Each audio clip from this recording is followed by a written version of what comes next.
Oke, jumpa lagi di Opini Budiman.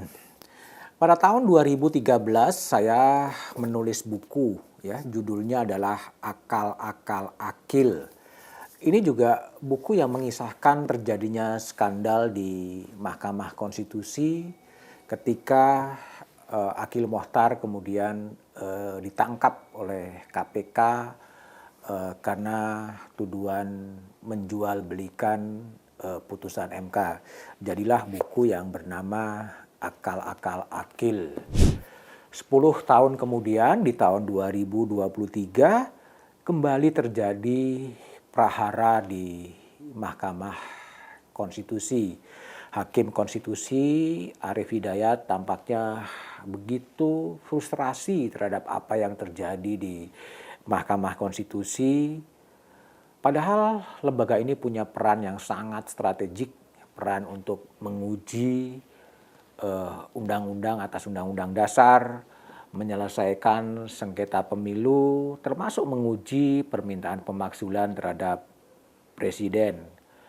Itu terjadi akibat putusan Mahkamah Konstitusi nomor 90 yang meloloskan atau menambahkan frase soal pencalonan presiden, di mana MK membuka ruang bagi wali kota Solo dan pemimpin daerah di bawah usia 40 tahun yang pernah berpengalaman sebagai kepala daerah untuk ikut serta dalam kontestasi calon presiden. MK kemudian diplesetkan menjadi mahkamah keluarga.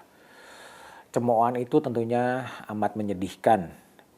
Hakim konstitusi itu adalah negarawan yang menguasai konstitusi. Demikianlah atribusi yang ditetapkan oleh Undang-Undang Dasar terhadap konstitusi, terhadap hakim konstitusi. Statusnya begitu tinggi, tapi sayang kemudian Mahkamah Konstitusi kepleset ketika kemudian mengabulkan gugatan soal syarat pencalonan presiden. Undang-undang sebenarnya hanya menekankan pada usia 40 tahun, tapi kemudian dibuka ruang usia tetap 40 tahun, tapi pernah menjadi kepala daerah atau pernah dipilih sebagai melalui pemilu. Itulah yang kemudian menjadikan polemik sampai sekarang, karena putusan itu dianggap melanggengkan, membuka jalan bagi Gibran Rakabuming Raka untuk menjadi bakal calon wakil presiden, dan itu sudah menjadi fakta politik. Gibran menjadi bakal calon wakil presiden dari Prabowo Subianto. Menguji materi sebuah undang-undang terhadap undang-undang dasar itu hal-hal yang biasa saja, itu sah secara konstitusional. Namun yang menjadi masalah sekarang ini adalah ada dugaan konflik kepentingan. Konflik kepentingan karena ketua Mahkamah Konstitusi adalah adik ipar dari Presiden Jokowi, dan putusan yang kemudian patut diduga ada konflik kepentingan adalah berkaitan dengan posisi Gibran yang juga keponakannya.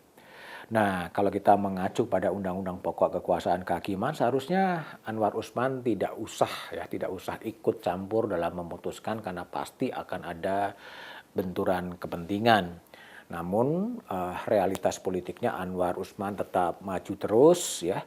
Bahkan saat diperiksa, dimintai keterangan oleh Majelis Kehormatan Mahkamah Konstitusi, Anwar begitu percaya ketika wartawan menyebut bahwa MK diplesetkan sebagai mahkamah keluarga.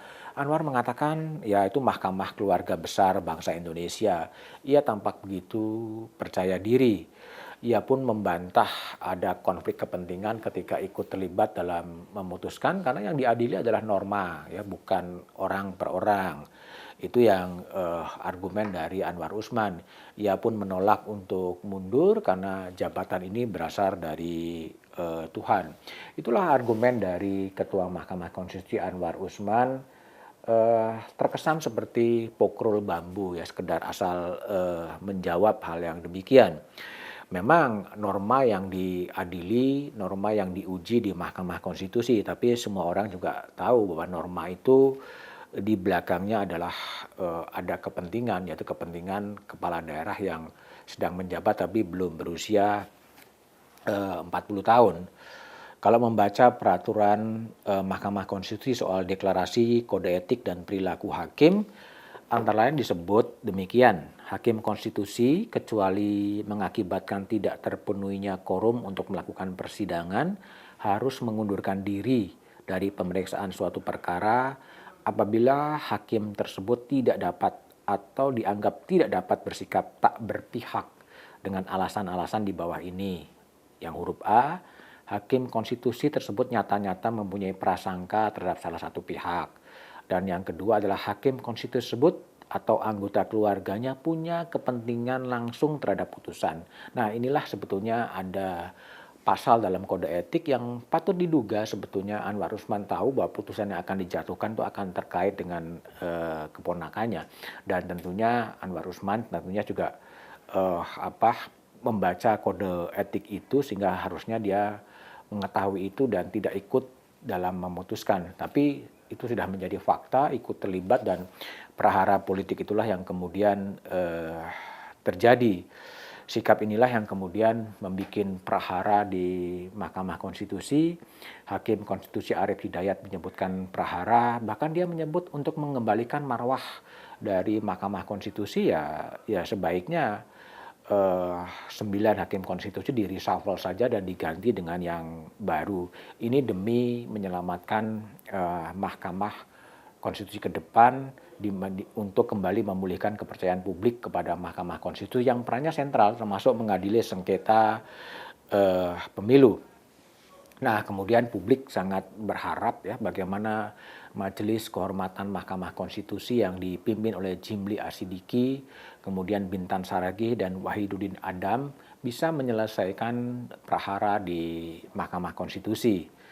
Dugaan konflik kepentingan tanpa harus menunggu dari MK-MK memang bisa tampak, ya, tapi itu kembali terserah kepada hakim mantan ketua MK Jimli Asidiki, putusannya seperti apa yang kabarnya akan dijatuhkan pada 7 November. Pernyataan-pernyataan publik dari Jimli seakan-akan memang memberikan harapan seperti dikutip oleh koran Kompas bahwa banyak masalah dalam persidangan, bahkan kemudian ditemukan fakta bahwa dokumen uji materi tidak ditandatangani. Ya, kita tunggu saja sebetulnya bagaimana Jimli menunjukkan tajinya, apakah akan mengkoreksi langkah-langkah yang telah terjadi atau justru melegitimasi apa yang sudah terjadi.